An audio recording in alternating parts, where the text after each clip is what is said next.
Olá, queridos, bom dia. Hoje nós vamos dar continuidade. Perdão, continuidade não. Hoje nós vamos iniciar uma matéria nova, tá? Do livro, vamos utilizar o livro. Então, prestem bastante atenção para não restar dúvidas aí na hora da revisão e na hora da prova, tá?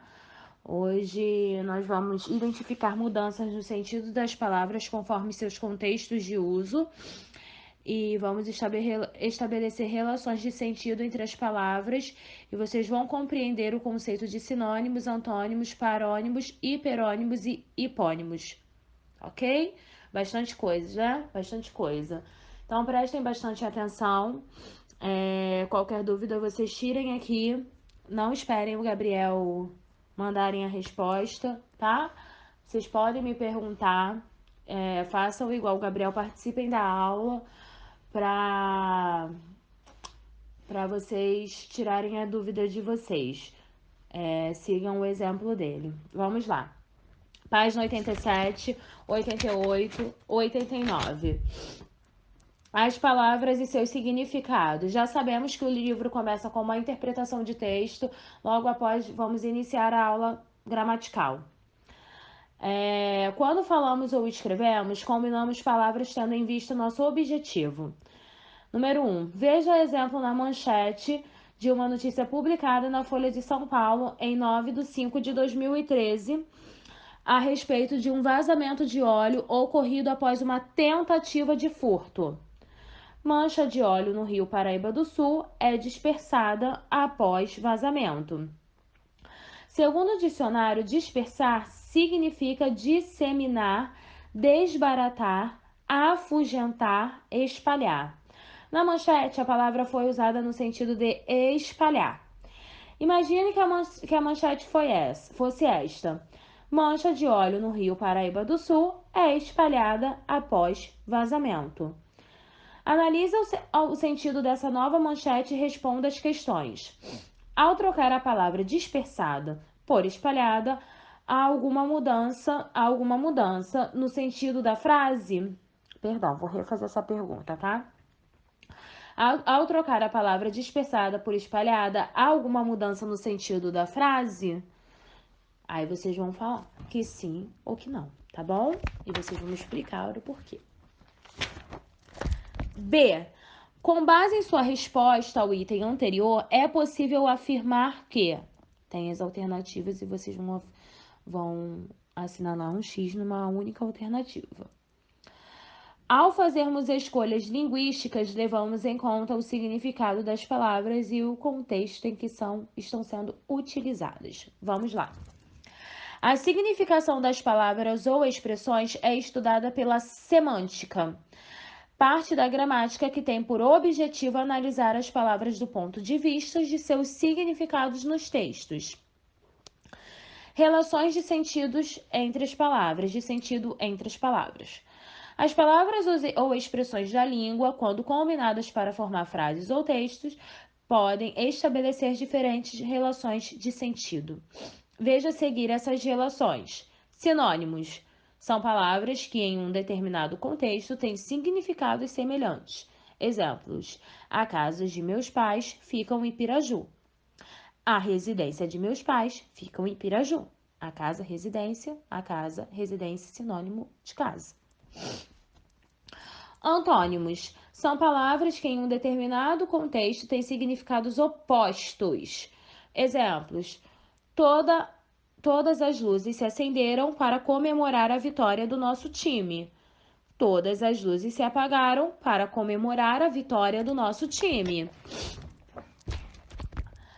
Parônimos são palavras com sentidos diferentes que apresentam grafia e pronúncia semelhantes. Grafia, escrita, ok?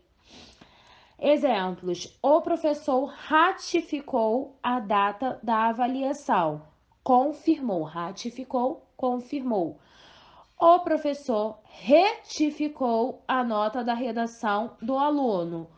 Corrigiu, ok?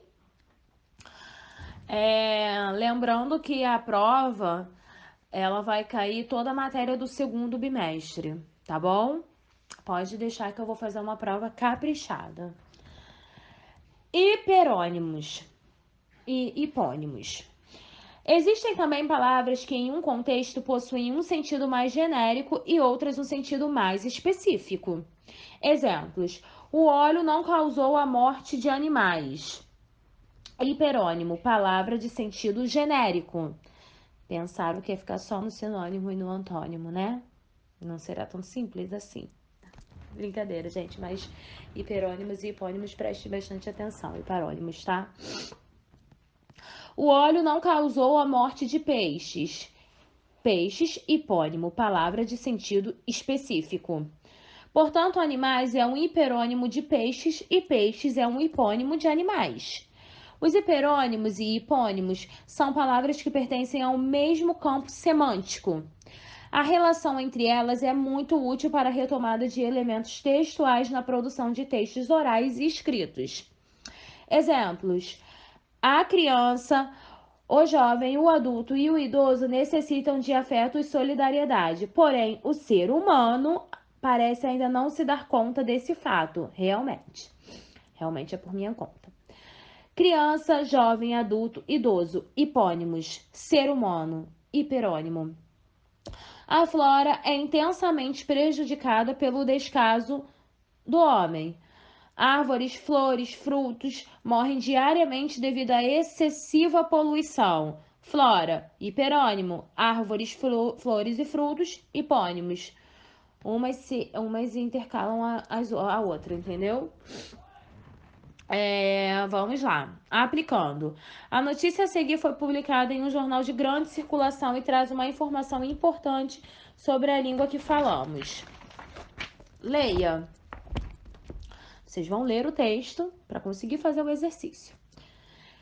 Que importância tem esse fato para virar notícia? Considerando que essa notícia foi publicada na seção de educação, a que público ela se destina? Releia o primeiro parágrafo da notícia e veja que o produto do texto faz uso de hipônimos e hiperônimos.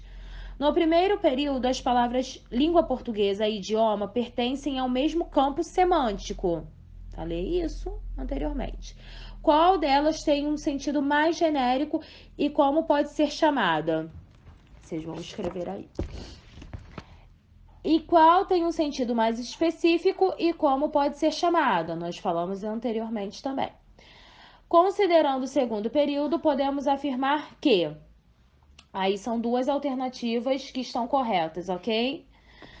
4. Leia a seguir algumas palavras não muito usuais. Sublinhe apenas o sinônimo que dentre os apresentados é o adequado. Consulte o dicionário se necessário, porque senão vocês vêm aqui e começam a me perguntar o que significa. Lembrando, gente, que eu sou professora de língua portuguesa, eu não sou um dicionário nem uma enciclopédia, tá bom? Então vocês podem consultar o dicionário, né? Podem consultar o Google, porque vocês consultam o Google para tantas outras coisas aí na hora da aula que pode consultar, vocês não consultam, né? Então vamos consultar, ok? Aí vocês vão fazer da forma que pediram, tá? Vão sublinhar. Sublinhe em cada item a palavra que não está de acordo com as demais. Não está, não é que está, tá? Não estar de acordo. Indique o hiperônimo que corresponde a cada grupo de palavras da atividade anterior. Então, a 5 tem a ver com a 6, ok? É isso, gente, a aula de hoje, né? Bem simples. Boa aula, prestem bastante atenção. Qualquer dúvida, estou aqui. Façam com atenção, façam todo o exercício, porque eu acho muito chato isso, eu vir aqui da aula e vocês não terem muita empatia, né? Não participarem, ou só visualizarem. Então, façam isso, né? Saudades de vocês. Se cuidem aí. Não se sabotem. Tentem fazer, tá bom? Porque português vocês vão precisar mais à frente, né? Então, vocês já estão no 9º ano, eu sempre falo isso e eu não quero ser repetitiva, nem ser chata, porque senão começa a falar tudo que eu já falei, tá bom? Então, boa aula aí. Um beijo, se preparem para a prova, porque não será fácil, tá bom? Beijos, meus amores. Até mais.